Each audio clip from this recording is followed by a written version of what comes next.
ចិត្តជាទាហានត្រូវតែអង្អាចក្លាហានមិនខ្លាចពួកខ្មាំងសត្រូវបើគេចង់បំពេញដល់ទីលំនៅដល់ទីលំនៅយើងត្រូវតែកំចាត់ពួកខ្មាំងដែលខូខើនេះគឺជាដីខ្មែរដែលខំថែរក្សាជាគេពីដូនតាដែលបានបន្សល់ទុកកុំគិតថាលួចយកហើយអ្នកនឹងបានសុខពូជខ្មែរតែងតែតាំងនឹងសារត្រូវណាដែលពាំងមុខយើងបូជាទាំងសាច់ហើយបូជាទាំងឈាមហើយព្រោះជាទាហានដែលការពារជាតិព្រោះយើងទាហានដែលការពារជាតិកុំចង់មកឈ្លានពានហើយចង់មកបៀតបៀនហើយក៏ឈប់ប្រើល្បិចដល់សែនថោកទាបយើងមិនខ្លាចទេស្រកឈាមព្រោះយើងបានត្រៀមចិត្តរួចរមកហើយដើរចូលសមរភូមិគ្មានទេពីងស្ដាយក្រោយត្រង់សេជាបន្ទុំគេឯកំភ្លើងគឺជាខ្នើយឯកំភ្លើងគឺជាខ្នើយ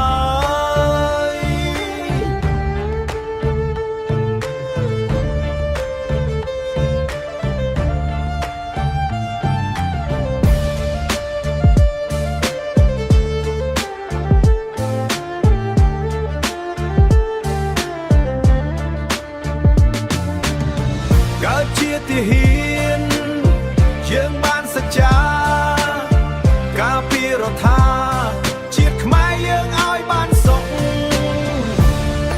Hey Soul of the Warrior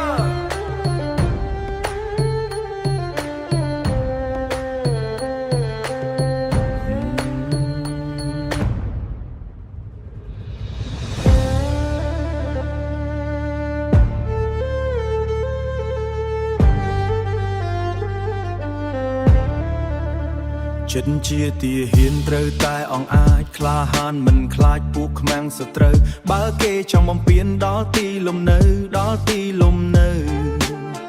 យើងត្រូវតែកំចាត់ពួកខ្មាំងដែលខូខើនេះគឺជាដីខ្មែរដែលខំថែរក្សាជាគេពីដូនតាដែលបានបន្សល់ទុកកុំគិតថាលួចយកហើយអ្នកនឹងបានសុខ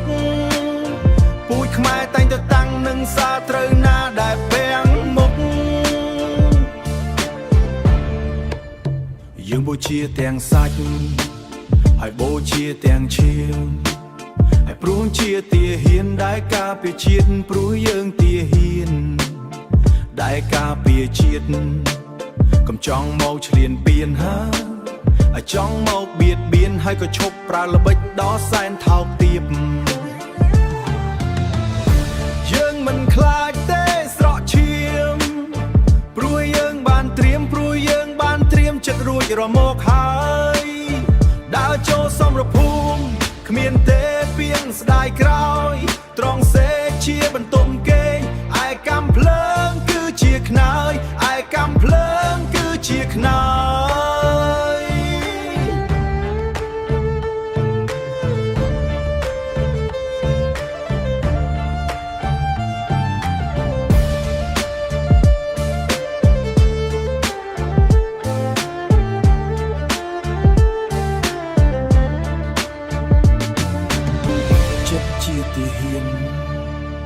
Soul of a warrior